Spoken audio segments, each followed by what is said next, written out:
تمہارے مقابلے میں اس کا شاگرد ڈچمین بھی تو ہے۔ اوشان نے ایک ہاتھ نچا کر کہا۔ کیسا شاندار نوجوان، طاقتور اور ذہین شاگرد ہے وہ۔ اس نے ابھی آپ کو قتل کرنے کی کوشش کی تھی، ٹائیگر نے تلخ لہجے میں یاد دلایا، اور اگر میں پھرتیلے پن کا مظاہرہ نہیں کرتا تو وہ کامیاب بھی ہو جاتا۔ میرے لائق کوئی خدمت؟ اوشان کا لہجہ کٹیلا تھا۔ اگر تمہاری جگہ وہ میرا شاگرد ہوتا تو نرم نرم زمین پر لیٹ کر آرام کرنے کی بجائے مجھ سے پوچھتا کہ آپ کو چوٹ تو نہیں آئی۔ وہ میری وجہ سے پریشان ہوتا اور وہ آپ کو قتل کرنے کی پھر کوشش کرتا۔ ٹائیگر نے چلا کر جملہ مکمل کیا۔ بس اب چلیں۔ وہ بمشکل کھڑا ہوا اور تقریباً لنگڑاتا ہوا اوشان کے قریب پہنچ گیا۔ کم صلاحیتوں والے نااہل شاگردوں کی طرح احسان فراموش نہیں ہے۔ سنو اوشان، ٹائیگر دانت پیس کر بولا۔ وہ اپنے استاد کا نام شدید ترین طیش کے عالم میں ہی لیتا تھا۔ اگر میں اس قاتل، جنونی اور پاگل کے مقابلے میں کم تر ہوں تو پھر تم مجھے چھوڑ کر اسی سے جوڑی بنا لو۔ واقعی؟ اوشان کی آنکھیں چمکنے لگی۔ کیا تم خلوص دل سے یہ پیشکش کر رہے ہو شہزاد؟ یقیناً، ٹائیگر کا لہجہ کمزور تھا۔ اگر آپ یہی چاہتے ہیں تو مجھے کوئی اعتراض نہیں ہے۔ اوشان کچھ سوچ کر فاتحانہ انداز میں مسکرانے لگا۔ بات صرف یہ تھی کہ وہ یہ نہیں چاہتا تھا کہ ٹائیگر اس کی وجہ سے اس کے پیچھے لگا رہے۔ اس کی خواہش تھی کہ اس کا منہ بولا بیٹا ڈچمین سے دور رہے، اور یہ اسی وقت ممکن تھا جب وہ ٹائیگر کو طیش دلا کر دور رہنے پر مجبور کر دے۔ تب پھر میں اس سے بات کروں گا۔ اوشان نے کوئی ابلیس پر تنہا جانے کی حکمت عملی کی کامیابی کا اندازہ لگا کر کہا۔ مجھے یقین ہے کہ تم ڈچمین سے میرے تعلق پر برا نہیں مانو گے۔ ٹائیگر ہاتھ ہلا کر رہ گیا۔ بہت خوب۔ اوشان واضح طور پر مطمئن ہو گیا تھا کہ اب ٹائیگر اس کے ساتھ نہیں جائے گا۔ ایک طرف جانے لگا۔ لٹل فادر، ٹائیگر نے عقب سے اسے آواز دی۔ کیوں، کیا ہوا؟ جل گئے؟ میں نے کچھ دیر قبل ایک اژدہے سے مقابلہ کیا تھا۔ ٹائیگر نے پر امید نظروں سے اوشان کی طرف دیکھ کر کہا۔ سراجو کے کسی ماسٹر کے لیے اژدہے سے مقابلہ کرنا کوئی بات نہیں ہے۔ اژدہا صرف اژدہا ہوتا ہے، سراجو کا ماہر نہیں۔ یہ کہہ کر اوشان قلعے کی طرف بڑھ گیا۔ پہاڑ پر چڑھتے ہوئے وہ صرف اچھل رہا تھا، اس کا لبادہ ہوا میں ہل رہا تھا۔ میں تمہیں یاد رکھوں گا شہزاد، اس نے پلٹ کر اپنے شاگرد کو یقین دلایا۔ ٹائیگر وہیں بیٹھ گیا، اس کی نظریں اوشان پر تھی، حتیٰ کہ اوشان چھوٹا ہونے لگا۔ پھر لبادے کا صرف ڈبہ باقی رہ گیا۔ اوشان کو اندازہ تھا کہ ٹائیگر نے کس بے جگری سے اژدہے کے ساتھ مقابلہ کیا تھا۔ اژدہے کی گرفت کے باعث اس کے جسم کی کیا حالت ہو رہی ہوگی۔ اسے یہ بھی احساس تھا کہ اس نے ٹائیگر کی تعریف میں ایک بھی لفظ نہ کہہ کر زیادتی کی ہے، لیکن وہ یہ زیادتی کرنے پر مجبور تھا۔ اور ٹائیگر سوچ رہا تھا کہ اگر حملے کے وقت کوہنی سیدھی رکھنے والا ڈچمین اوشان کو اتنا ہی پسند ہے تو وہ بھی مجبور ہے۔ لیکن پھر اچانک ہی اسے احساس ہوا کہ اوشان ڈچمین کو کتنا ہی پسند کرے، ڈچمین نوگان کا شاگرد ہے اور وہ اوشان کو ہلاک کرنے کی مشن پر آیا ہے۔ اوشان کی زندگی خطرے میں ہے اور میں یہاں بیٹھا ہوا اوشان کو جال میں پھنستا ہوا دیکھ رہا ہوں۔ نہیں، اس نے ایک طویل سانس لی اور اٹھ کھڑا ہوا۔ اس کے قدم اسی پگ ڈنڈی پر اٹھنے لگے جس سے اوشان اوپر پہاڑ پر گیا تھا۔ اوشان کو میری ضرورت ہے۔ پریری نے کمرے میں پڑی ہوئی واحد کرسی پر بیٹھ کر اس کی قیمتی لکڑی پر بڑے پیار سے ہاتھ پھیرا اور پھر ادھر ادھر دیکھنے لگا۔ قلعے کے اندر گپ اندھیرے کے باعث پہلے تو اسے حیرت ہوئی تھی، پھر جب وہ مختلف کمروں سے گزرا تھا تو اسے مزید حیرت ہوئی تھی، کیونکہ تمام کمرے خالی اور ٹھنڈے تھے۔ پریری کو بے چینی محسوس ہونے لگی تھی۔ اس کمرے سے کچھ دور شیشے کے ایک کمرے میں ڈچمین نے دوربین ایک طرف رکھی جسے وہ دیر تک شپ یارڈ کا جائزہ لیتا رہا تھا، پھر انعام دینے کے لیے کمرے میں چلایا جہاں پریری موجود تھا۔ تم نے ٹھیک کہا تھا۔ ڈچمین کا لہجہ بہت نرم تھا۔ میں نے تصدیق کر لی ہے، وہ واقعی دو تھے۔ میں یہ اندازہ نہیں لگا سکا ہوں کہ ان کے وہاں گھسنے کی کیا وجہ تھی۔ کہتے ہوئے اس نے پریری کے چہرے پر کوئی تاثر دیکھنے کے لیے اسے بغور دیکھا۔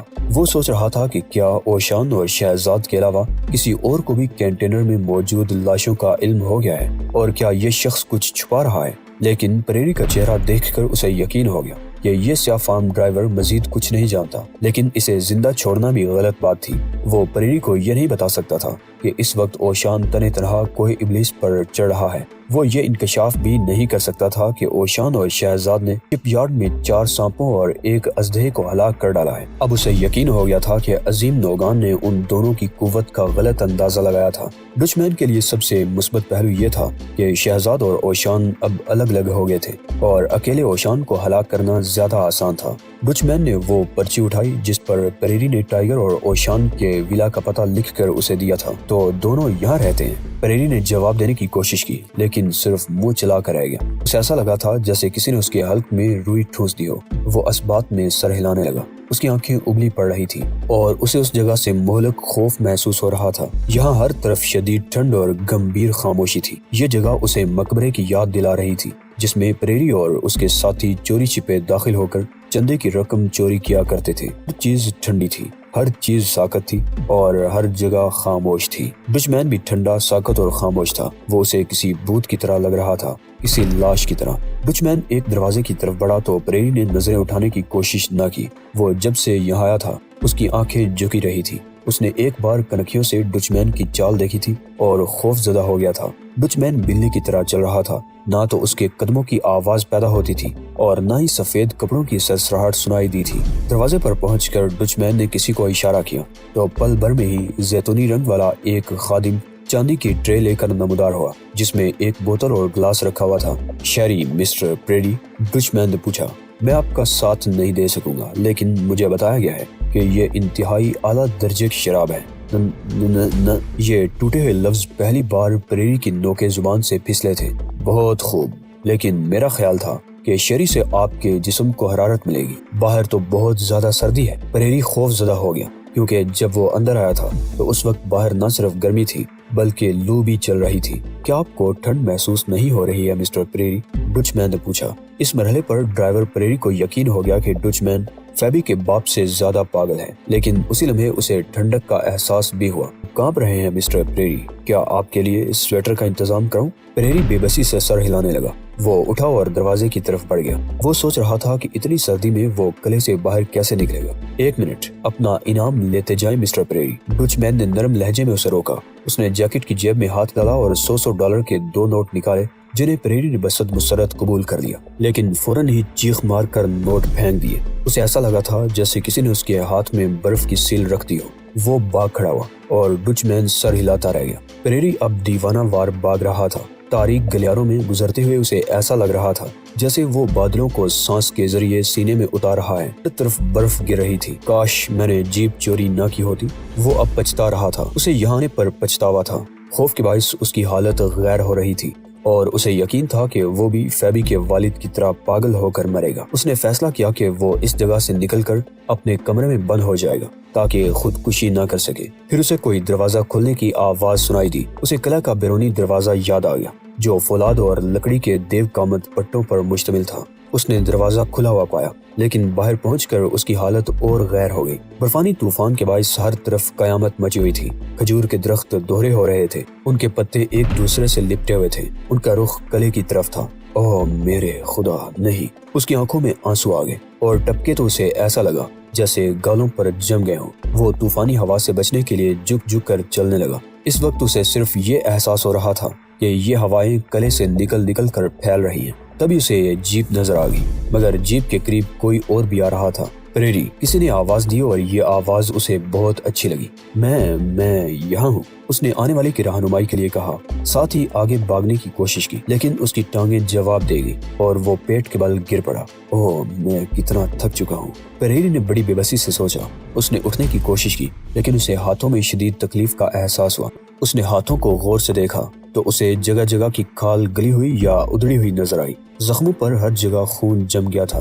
میں یہاں ہوں، اس نے بڑی کوشش کے بعد اونچی آواز میں کہا۔ اسے تلاش کرنے والا ادھر ادھر بھاگ دوڑ کر رہا تھا اور پریری کو نہ جانے کیوں یقین تھا کہ وہ اسے تلاش کر کے ہی دم لے گا۔ تیز ہوا کے باعث پریری نے آنکھیں بند کر لی۔ اسے ایسا لگ رہا تھا جیسے وہ اب کبھی آنکھیں نہیں کھول سکے گا۔ ٹائیگر ایک طرف سے آیا اور گرے ہوئے ڈرائیور پر جھک گیا۔ وہ اس کی نبض محسوس کرنا چاہتا تھا۔ اسے ڈرائیور کی گردن میں نبض کی حرکت محسوس نہیں ہوئی، لہٰذا اس نے جسم کو الٹ دیا۔ پریری کا پورا جسم پسینے سے تربتر تھا۔ صاف ظاہر تھا کہ وہ بہت دور سے اتنی سخت گرمی میں بھاگتا ہوا آیا تھا اور ممکن ہے اسی باعث اس کا دل بیٹھ گیا ہو۔ ٹائیگر نے پریری کا ایک ہاتھ اٹھا کر دیکھا۔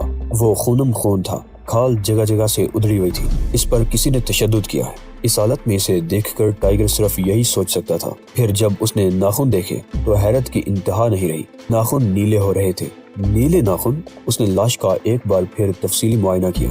وہ خشک اور پھٹی ہوئی کھال دیکھ کر غیر یقینی انداز میں سر ہلانے لگا۔ اس کی آنکھوں کی گرد سوجن تھی۔ ٹائیگر کو اندازہ تھا کہ اس وقت درجہ حرارت 90 درجے سے بھی زیادہ ہے۔ اتنی گرمی کے باعث گھاس تک مرجھائی ہوئی تھی، لیکن لاش بتا رہی تھی کہ پریری ٹھنڈ لگنے سے ہلاک ہوا ہے۔ قلعے کے اندر ڈچ مین نے تعظیماً سر جھکا کر اٹھایا تو مہمان نے بھی سر خم کر کے اسے تعظیم دی۔ آپ کی آمد میرے لیے بہت بڑا اعزاز ہے جناب عالی، میں ساری زندگی آپ ہی کا انتظار کرتا رہا ہوں، ڈچ مین نے مؤدبانہ انداز میں کہا، لیکن تم سے ملاقات کر کے میں انتہائی دکھی ہو رہا ہوں۔ مہمان عظیم اوشان نے اسپاٹ لہجے میں جواب دیا، تم نے جو کام کیا ہے وہ پرفن ہے، اچھا ہے، اسی باعث مجھے اس ملاقات سے مسرت حاصل نہیں ہو رہی ہے۔ کیوں؟ اس کا جواب تمہیں اچھی طرح معلوم ہے، میں تمہیں قتل کرنے کے لیے آیا ہوں اور میری تربیت کا بنیادی مقصد ہی آپ کو ہلاک کرنا ہے۔ ڈچ مین نے جواب دیا، مجھے اسی کام کے لیے تربیت دی گئی ہے۔ وہ کہاں ہے؟ میں سچ بتا کر اس سے غداری نہیں کروں گا اور جھوٹ بول کر آپ کی برہمی مول نہیں لے سکتا۔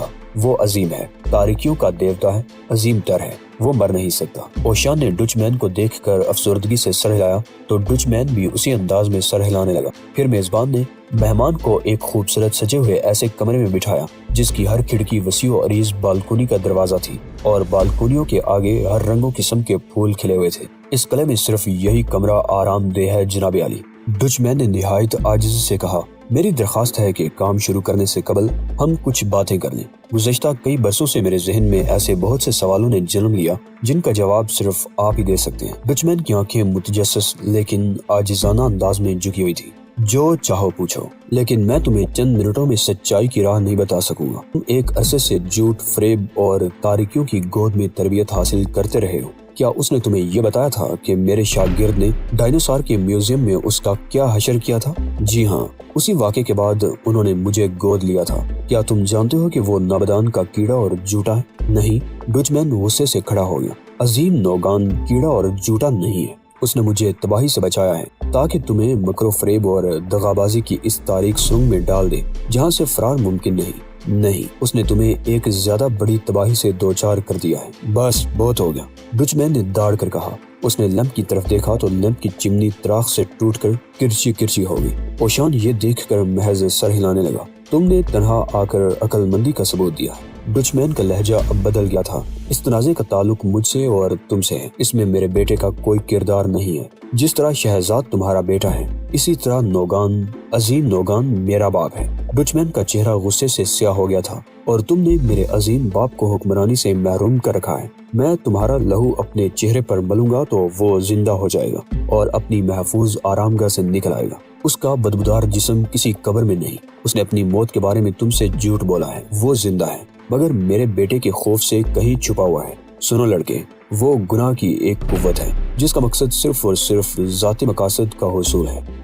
ڈچ مین نے کچھ کہنا چاہا، لیکن اسی لمحے دروازے پر نہ صرف زوردار دستک ہوئی بلکہ خادم شینز دراتا ہوا کمرے میں بھی چلا آیا۔ وہ وحشیانہ انداز میں اشارے کر رہا تھا۔ کیا ہے؟ ڈچ مین نے غرا کر کہا۔ کیا وہ بھی آ رہا ہے؟ خادم نے مشرقی بالکونی کی سمت میں اشارہ کیا۔ اوشان نے بھی اچک کر دیکھا۔ نیچے پگڈنڈی پر ٹائیگر نظر آ رہا تھا اور وہ کوئی ابلیس پر ہی آ رہا تھا۔ نہیں، تم واپس جاؤ گے شہزاد، اوشان نے سنگین لہجے میں ٹائیگر کو حکم دیا۔ ٹائیگر نے صرف ایک بار سر اٹھا کر دیکھا لیکن اس کے قدم نہیں رکے۔ اس نے اوشان کے حکم کو نظر انداز کر دیا تھا۔ وہ تمہاری مدد کے لیے آ رہا ہے، ڈچ مین نے اضطراری انداز میں اوشان سے کہا۔ دفن ہو جاؤ، اوشان گرجا، مجھے تمہاری مدد کی ضرورت نہیں ہے، میرا تمہارا ناطہ ختم ہو چکا ہے فردوسی بیڑیے۔ ٹائیگر نے اب بھی کسی رد عمل کا اظہار نہیں کیا۔ گیٹ مت کھولنا، اوشان ڈچ مین کی طرف پلٹا۔ اس کو واپس بھگا دو، اس مسئلے میں اس کا کوئی کردار نہیں ہے، شہزاد سچا بیٹا ہے۔ ڈچ مین کا لہجہ برایا ہوا تھا۔ تم نے یقیناً اس کو خود سے دور رکھنے کے لیے قطع تعلق کی بات کی ہے تاکہ وہ محفوظ رہ سکے، لیکن وہ تمہاری خاطر جان دینے کے لیے تیار ہے اور جان دے بھی دے گا۔ ڈچ مین کے اشارے پر قلعے کا دروازہ کھول دیا گیا۔ باریک دروازے کھلے تو ٹائیگر کی نظر ان خوبصورت عورتوں پر پڑی جو دو رویا قطار میں کھڑی ہوئی تھی۔ ہیلو تتلیو، ٹائیگر نے مسکرا کر ان سے کہا تو عورتیں اسے دیکھتی رہ گئی۔ انہیں ایسا لگا تھا جیسے ان کے سانپوں کا شہزادہ دم سے گلے میں اترایا ہے۔ شنیز نے لپک کر ٹائیگر کا خیر مقدم کیا اور اشاروں سے ایک چکردار زینے کی طرف رہنمائی کی۔ یہ زینہ اسی کمرے کی طرف آتا تھا جس میں ڈچ مین اور اوشان موجود تھے۔ ڈچ مین کھڑا ہوا تھا، اس کی نظریں جن میں نرمی اور حیرت تھی ٹائیگر پر جمی ہوئی تھی۔ میرا نام شہزاد ہے، مجھے جرمی کہتے ہیں، ڈچ مین نے اسی انداز میں جواب دیا، لیکن دونوں میں سے کسی نے بھی ہاتھ ملانے کے لیے نہیں بڑھایا۔ تم یہاں کیوں آئے ہو؟ اوشان نے بے چینی سے پوچھا۔ جواب میں ٹائیگر ایک لمحے تک بوڑھے اوشان کو دیکھتا رہا اور پھر دھیمے لہجے میں بولا، یہ سوچ کر آ گیا کہ شاید آپ کو میری ضرورت محسوس ہو۔ ہم ابھی باتیں ہی کر رہے تھے۔ ڈچ مین نے خوشگوار لہجے میں ٹائیگر کو مطلع کیا۔ چائے پیو گے؟ مجھے علم ہے کہ تم شراب کو ہاتھ بھی نہیں لگاتے۔ ٹائیگر نفی میں سر ہلا ہی رہا تھا کہ اوشان نے چائے کی طلب کا اظہار کیا۔ ہاں، اس وقت چائے کی ضرورت محسوس ہو رہی ہے۔ بہت بہتر۔ ڈچ مین نے شنیز کو اشارہ کیا جو چوکٹ پر ہی کھڑا ہوا تھا۔ اشارہ پاتے ہی خادم غائب ہو گیا۔ چند لمحوں بعد وہ ایک طلائی تشت میں 3 نفیس کپ لے کر حاضر ہوا۔ تشت میں رکھی ہوئی چائے دانی بھی سونے کی تھی۔ ٹائیگر بیٹھ گیا۔ چائے دانی سراجو سے لائے تھے؟ اوشان نے ظروف کی طرف دیکھ کر پوچھا۔ یہ ظروف مجھے میرے عظیم والد نے تحفے میں دیے تھے، ڈچ مین نے کہا، لیکن پھر فوراً ہی اضافہ کیا، اور یہ مجھے یہی ملے تھے۔ کیا تم نوگان کی بات کر رہے ہو؟ ٹائیگر نے پوچھا۔ ہاں، لیکن تم عظیم نوگان کے ذکر پر حیرت زدہ لگ رہے ہو۔ تم یہ سمجھتے ہو کہ صرف تمہیں کو سراجو کا ویسا مل سکتا ہے؟ ہاں، مجھے یہی علم ہے، ٹائیگر نے دو ٹوک انداز میں جواب دیا۔ مجھے اور بھی بہت سی باتوں کا علم ہے، لیکن مجھے اس بات پر حیرت نہیں ہے جس کا تم نے انکشاف کیا ہے۔ حیرت اس بات پر ہے کہ تم نے نوگان کو باپ کہا ہے۔ اس شخص میں مجھے پدرانہ جذبے کبھی نظر نہیں آئے۔ وہ اس قسم کی صلاحیت سے محروم ہے۔ ڈچ مین نے کپ میں چائے اڈیل کر پہلے اوشان اور پھر ٹائیگر کو دی۔ ممکن ہے تم درست کہتے ہو، وہ بہت سخت انسان ہے۔ اوشان اور ٹائیگر نے معنی خیز انداز میں ایک دوسرے کی طرف دیکھا، لیکن انہوں نے مجھ کو قید اور پوچھ گچھ سے بچایا تھا۔ شاید تم اندازہ لگا چکے ہوگے کہ میں عام سا جنگجو نہیں ہوں۔ ہاں، نوگان بندروں جیسا ہے اور تم بندر کی اولاد ہو، ٹائیگر نے بڑے اطمینان سے جواب دیا۔ جرمی نے اپنے کپ سے ایک گھونٹ لیا اور جو ہی اس نے نظریں جھکائیں، اوشان نے اپنا بھرا ہوا کپ اس کی طرف بڑھا دیا۔ ڈچ مین نے بڑی کاہلی سے اپنے چہرے کے بالکل سامنے وہ کپ تھام لیا اور یہ احتیاط پیش نظر رکھی کہ اس کا ایک بھی قطرہ گرنے نہ پائے۔ میں کہہ رہا تھا کہ میں عام جنگجو نہیں ہوں اور نہ ہی بندر ہوں۔ تم مجھے اپنی کسی اچانک حرکت سے شکست نہیں دے سکتے اوشان۔ اس نے کپ واپس بڑھا دیا۔